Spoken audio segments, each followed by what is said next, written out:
good-looking dog. Big dog. He is a big dog. This week on Kentucky Afield. We're ready. Man's best friend loves to hunt, and we're taking a look at 3 breeds that do just that.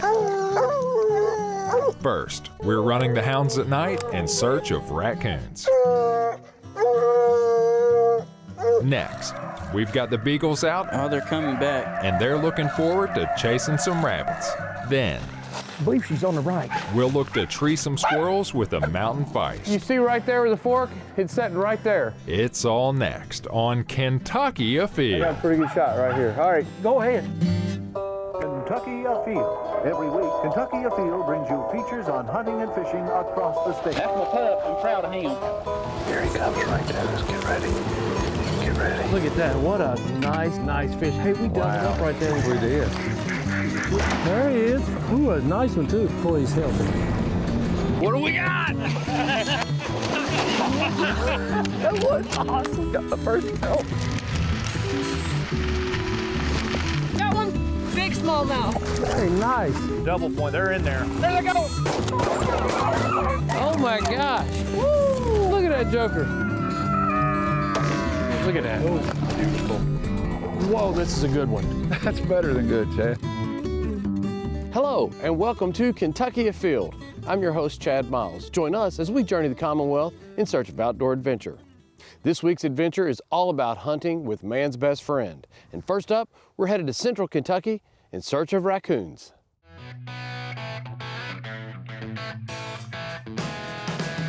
We're out here tonight in Washington County with a friendly face, Dr. Mark Brockton. Hey, we've coon hunted before, and that's what we're here to do tonight, huh? Yeah, we're excited to do it. Really looking forward to getting the dogs out. So which one's this one here? This is Doc. This is the Doc. puppy. He just turned 10 months old. 10 months old. Yeah. Man, he's grown up. Looks like he's ready to rock and roll. He's excited. How many dogs you bring out with you today? If you remember our last coon hunt, this is Hannah. I had her as a puppy out there. She's 5 now. Oh, okay. And so she's here. And then we actually have Buzz. So this is Buzz, huh? Yes, sir. Oh, he's ready. Ready. This is the daddy to the pup that Mark's hunting tonight. Okay. All right. He's a good-looking dog. Big dog. He is a big dog. All right, I think that's good enough. You guys ready? We're ready. Man, they're so docile walking along you like not a care in the world. And so you turn loose, so bam, they're ready gone. to go. Yeah. And that's what they're supposed to do. I They're wish supposed my to take dogs off. were that easy to handle walking out here. They're just kind of like, I'm not too sure about this tonight, Dad. And all of a sudden, bam, They're ready to go.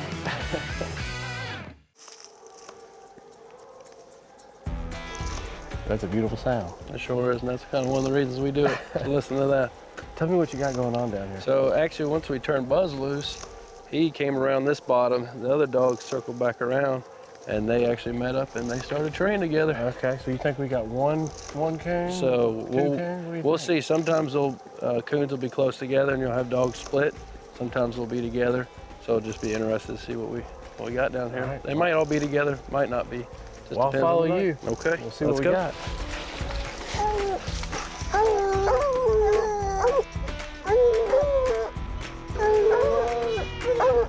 And sure enough, he's up there. Yep, there he is right there. And we can actually show you sometimes when it's the summertime or when it's a real leafy tree, we can use a thermal to really confirm if we're having a hard time with the lights. But man, that thermal will allow you to pretty quickly scan a tree and find out if there's anything Exactly. in it. It gives you confidence in your dog. You know, they're right, especially when it's hard to find. Well, let's do whatever we need to do, tie some dogs off, and we'll see what we need to get done. Sounds good.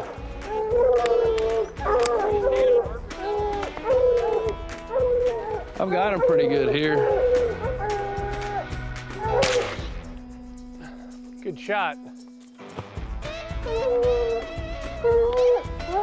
So Doc is a young dog, and he's kind of still in his training. Yeah, so Doc's 10 months old, and like I said, this is probably only the second coon he's actually shot to him. Well, nice job. Thank you. Hey, that was fairly quick. Got the dogs out, got one treed. Nice job. Go ahead. All right. There's Hannah. She's on a trail right now. She's trail barking. You got 2 treed? Yeah. So we had Hannah treed and we're making our way to her, and now Buzz, And Buzz came treed over here. he's back over this way. Correct. All right, so we're gonna go to him first? So we'll go to him first and then go up and over to Hannah. All right, that sounds good. Hannah's gonna be on that tree for a while, but that's that's part of it, isn't That's it? part of it. She's trained to do that, so she'll be okay. Might be in the side of this river here. Oh wow, look, this Doc is down here trying to get out on that old sycamore tree out over the river here. We'll search this tree, but you know, these sycamore trees, especially on the river, they're going to be hollow the majority of the time, and a lot of time that raccoon's going to be on the inside. Okay. Now, even if we do see it, you don't want to shoot a raccoon out because it's going to go in the water. Yeah. The dog's going to go after it. Pull him off here and head to Hannah. I think that's probably best, yeah. Buzz.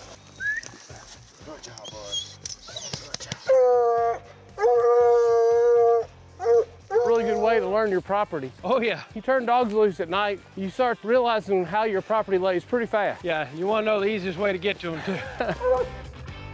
You got one? Yeah. Sweet.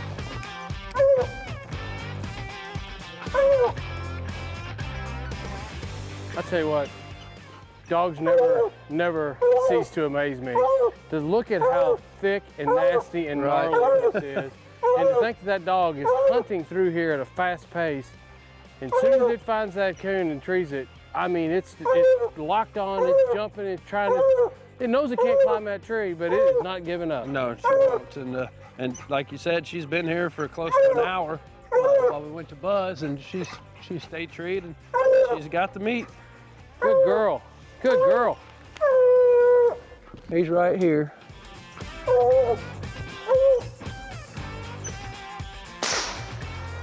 He's dead. Man, that thing sounds like a ton of bricks when it hits. Yeah, that's a big raccoon. That's a big one. Nice shot.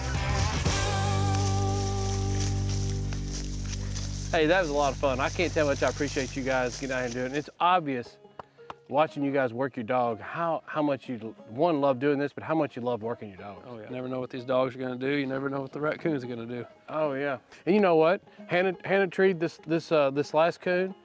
Doc treed one earlier, right? Buzz, yeah. And then Doc And Doc was in on him, yeah. got in on it too. So honestly, for a night in the middle of the week to get out and be able to do all this and get home at a decent time and still get to work your dogs as well. Oh yeah. Perfect night. That's great. Absolutely perfect night. Yeah, thank you all for coming. Thanks a lot. I really appreciate you. Thank you. Now let's head to Western Kentucky to hunt behind a pack of beagles in search of cottontails and swamp rabbits. We're here in Graves County getting ready to do a rabbit hunt. So I'm here with Paul. Tell me a little about the dogs you brought today. I got a big male, tricolored, his name's Smoke, and I got him as a pup. And then I got a little tricolored female, her name is Tess. And then I got a bluetick male in here named Trump. He's only 10 months old, but he's doing really good this year. How many days a week you usually run these dogs? If it's real hot, 2 times a week, but mainly 2 to 4 times a week every week. It don't matter July or August, year round. This part of the state, a lot of times you can find both cottontails and swamp rabbits. This piece of property we're on, what do we expect to find here? Mainly swamp rabbits. Okay. You got a buddy that came with you that also brought some dogs, right? Yeah. Well, let's go get those dogs out as well. All right. So Troy, how many dogs you bring today? I brought 4 today. This is Echo, this is Jeannie, this is Festus, and this is Leon. Just a fast-footed, strong dog that's got all-day hunt, you know. I look forward to seeing how he's gonna finish. He's doing a really good job. We've put in a lot of time to get him ready for a hunt like this.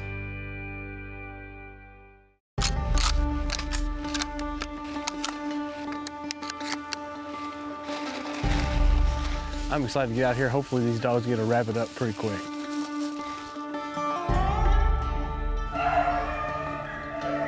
All right, here we go. They're all taking off to that one dog you just opened. Oh, they just saw it. Run over there. Let's get a move on. Here he comes, right to you, Brian. Shoot him. Shoot him, Cody. Good shot. And it looks like they may have one down. Now this is not a big swamper. This is a smaller size swamp rabbit. This could very easily be confused for a cottontail, but this is what we're gonna be seeing a lot of today, you think, Hopefully huh? some bigger ones. You know what, they get too much bigger, 4 of them turns into a load. Well, nice job, nice shot. I believe you could have shot that and off the porch. I almost did. Looks like there's a bunch of scat on this log. This is a sure sign that you got swamp rabbits, isn't This it? is a good sign that they're swamp rabbits. Sometimes you'll catch a big hill rabbit, jump on a stump or something and do this, but 9 times out of 10, this is what a swamp rabbit would do. You know, he tries to get up out of the water and use the bathroom. Another thing that you can look at, the rabbits that eat the bottom of the trees, the bark off the trees. This is a good sign that this place has got a lot of swamp rabbits in it.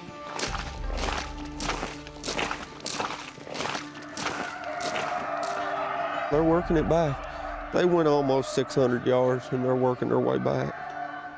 Pretty big running swamper. Here it comes, coming straight to you.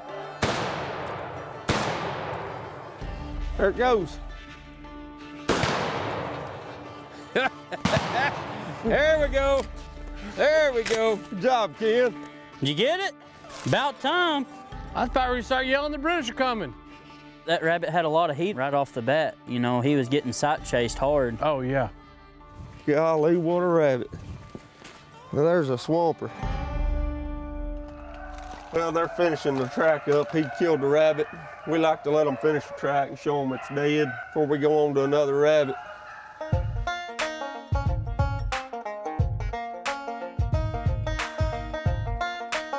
How far out are they, Paul? 310. 310. They're out of hearing distance, but they'll be bringing him back here in a little bit. People who either don't use electronics or they're really not paying attention to how far the dog's running on a normal cottontail. And you call them hill rabbits, right? Yeah. About 200 is kind of normal, wouldn't you say? 200 on a cottontail, yeah. If you get a hill rabbit that goes around 300, you really start thinking, you know, what's going on. About 375. Swamp rabbits, they got a lot of different advantage over a dog or a human. The cypress trees, they're hollowed out at the bottom, and they crawl up in there and you can't get them out. Rather than go into a hole, which They get might the bottom be full of of the tree. water, they'll just go into a tree. Just anything to get a dog or coyote or bobcat off of it. Oh, they're coming back. That's what I like most about it. Whenever they pick him back up and they just start hammering, that's the best part. You see it, shoot it. There it goes.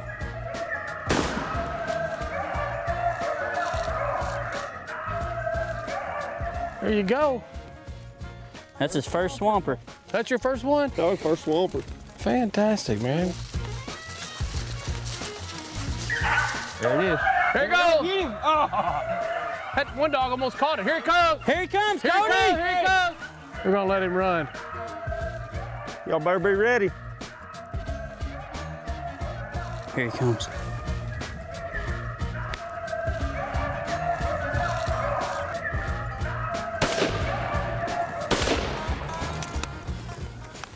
Just got me a little cottontail rabbit. Shot over him a little bit the first time. Man, what a great race. That dog ran that rabbit a long way, didn't he? Yeah, probably a good 300 or 400 yards. Yeah, you know? for a cottontail, that was a pretty good race. But now we've kind of come out of some real thick swampy areas over Yeah. here into more fields. So Yeah, over here, we're gonna get into more of these style rabbits. okay. Hey, nice shot. Thank you, man. Hey, we got a lot of good looking area right here to hunt. I think we're getting ready to get into it. Find him, find him, find him. That rabbit knows that it's his field all the way around it. This is a little peninsula that comes out, so he's looking for a hole to get in there, and those dogs are trying to push him. There it is, coming at you.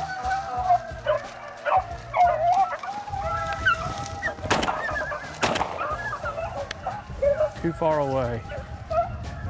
They had this rabbit in here, and that rabbit came out, but it was out of range, but I've been carrying this gun all day. It was time to shoot. There you go, get him. Go.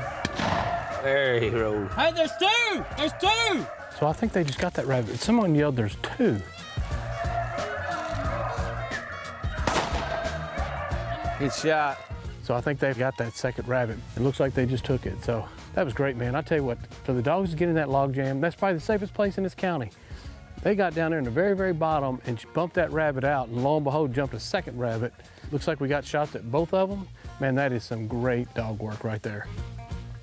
Well, I'll tell you what, this was a great experience because we got to come down here today and hunt two completely different terrains that held different species of rabbits. You guys are very passionate about your dog work, and today was a lot of fun watching these dogs run a lot of distance. We had a great time. Thank you guys. Thank you. Thank you. Appreciate it.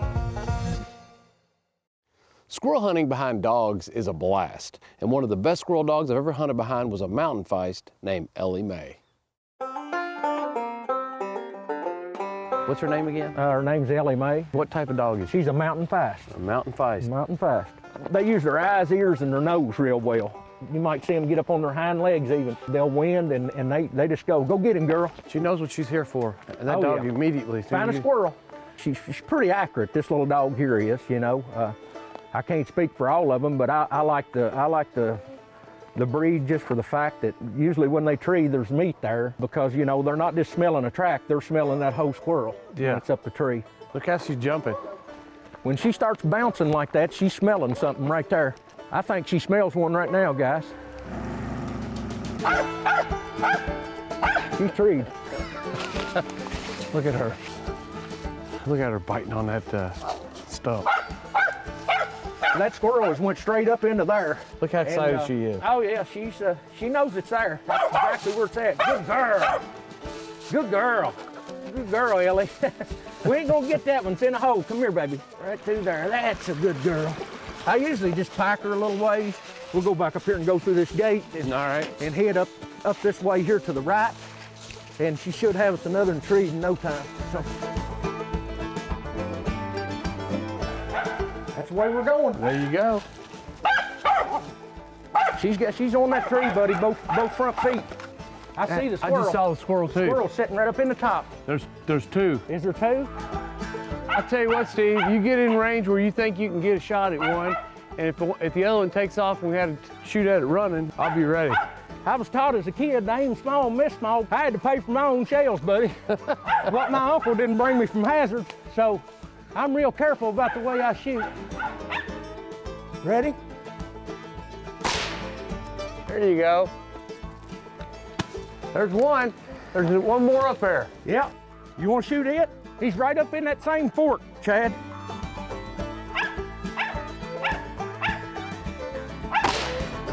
Told you I had guns dead on. Yeah, man. Good girl. Good girl. Nice job, Ellie Mae. Good job, Ellie. Good job, buddy. You think they don't want those squirrels? I mean, I'm telling you what. She loves it. Hey, we enjoy getting out here, and it's always good for the table. But you know what? That dog likes it more than we do. Oh, yeah. I mean, look how excited she loves is. it. Yeah, she's excited. I believe she's on the right. Stay on this side. We'll let old Ellie Mae tell us where we need to go, huh? That's exactly right. You see right there with the fork? It's sitting right there. It's a gray squirrel. She's looking right at it. Here, Chad, you come get the rifle and I'll handle the dog. I got a pretty good shot right here. All right. Go ahead. Crack shot. Good job, Ellie. There she goes. Good dog. Good dog. Nice shooting, Chad. Thank you. I'll tell you one thing, you've got a squirrel killing combination with that little 1022 and Ellie Mae. Hey, Lordy. I'll tell you what, it doesn't get any better. You just turn the dogs loose, it's very social. Yep. We can sit here and talk and carry on, talk about our deer season, and lo and behold, wait for her to bark, walk up there. Yeah, we talk about bear hunting, elk hunting, everything else, and then directly you hear a bark. Let's go. We've hunted everything in the state of Kentucky and got 3 squirrels. Pretty good. That is pretty good. Hey, Lordy, good job. Where did this originate, using feist dogs? Even George Washington, in some of his memoirs, were talking about, you know, a feist. Feist dog. That's what they used to call them. You know, it's been that far back, but a lot of your poorer people, your early settlers in the mountains and stuff, you know, they could have one dog for everything. So it's pretty much an all-around dog. So that little feist dog was easier to feed and care for. So, you know, some families that couldn't afford the bigger dogs just took the smaller dogs and they adapted into all-around hunting dogs, varmint dogs, you know, and now they're just specifically squirrel dogs. That's interesting. You know, there's always a good storyline behind something like this. And this entire breed of dogs, because they are cheaper to feed and can be trained to tree multiple species. Came out of the mountains because the people there just didn't have much. Some of your first settlers, some of my people were some of the first settlers in southeast Kentucky, came in through Cumberland Gap and that way into Kentucky. You know, my daddy always talked about the old feist dogs when he was a little boy down there and stuff, you know, them getting snake bit and treeing possums and coons of a night and squirrels of a day, you know, and stuff. And he loved a tree dog, and I guess I growed up hunting with him, and that's what made me love the tree dogs. And I mean, I rabbit hunt and stuff too, and got them rabbit dogs and all, you know, that, man, there's just something about a tree dog, you know, being able to go to it. It's just so much different. It is, and you know, your dad loved it, and I'm sure that it a little bit brings you back to your childhood. Absolutely. I think she's fixing a tree. She's treed. There we go. We have a little talk and tree a little squirrel. It sounds like it's the beginning of a song. Yeah.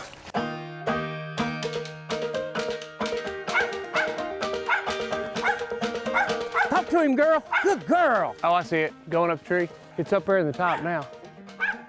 I can just barely see a little piece of hair there. How's that? Good girl. Good girl, Ellie. Good girl. I just shot at what I could see. Look how red that squirrel is down its back. Yeah, it sure For is. a gray. I'll tell you one thing. She was sure it was on that tree, and I was not going to doubt that dog. No, no. There's probably one over there, too. There it sits, right there. See it right there in the top? Right there it sits. Oh, yeah, I sure do. See it? That dog was on that tree. Oh, yeah. And we spooked this one out walking to it, and sure enough, again, that's a fox squirrel. So we've got a gray and a fox sitting here side by side. It is a fox squirrel. Yeah, I knew she had a squirrel there, and then when you seen that other, but a lot of times that'll happen like that. Get ready, coming down the tree, get ready. Here. Here, Ellie, here. Here, Ellie, here. Coming down, there you go. Get him, girl. Good job, Ellie. Good job, Ellie. Fantastic. I tell you what, that is awesome. When you sit there and we walk in and we see a squirrel and we think, oh, that's what she's barking at right there. And I said, you know, look at that dog. She bites onto my coat and everything. Look at her. Oh, God, I love that enthusiasm. Good girl. We've got oak, scaly bark hickories, we've got tight bark hickories, big nut trees, the shag barks, scaly barks, same thing. Got red oaks, white oaks, there's plenty of big timber in here, and then you got these little locusts. That's pretty much their homes in there besides the nest, you know. Well, the woodpeckers have opened it up for them and just said, Yeah. here, live here. Yep. All right, girl, go get him. Go find a squirrel. Go get him. Go get him. She always takes off. When you let her go, she always goes right in front of you. And Perk works them it. ears All up you and gotta goes do listening. is, Yep. it's like you're steering her right this way. Like, you know, like a good lab dog, but retriever dog. Yep. There she There is. she is. She's already treed up again. She's straight out. Yep. Straight out this ridge. I see it. It's a fox squirrel and it ain't very high. Here, Chad, bust that fox squirrel right in the head. Look right there, right here low. Oh, yeah. Through the cedar. Good shot. Shot, Chad. There he goes. Yeah, man, good job. I think that's number 10. Good girl. Good girl, Ellie. You know, Steve, you like to shoot these fox squirrels right at the end of the hunt so you don't have to carry them all day. Exactly, exactly. That's good thinking. Look at there what Chad shot out to you, buddy. Look at there what a squirrel. Nice. Yeah, man. I'll tell you what, I could watch that dog work squirrels every single day.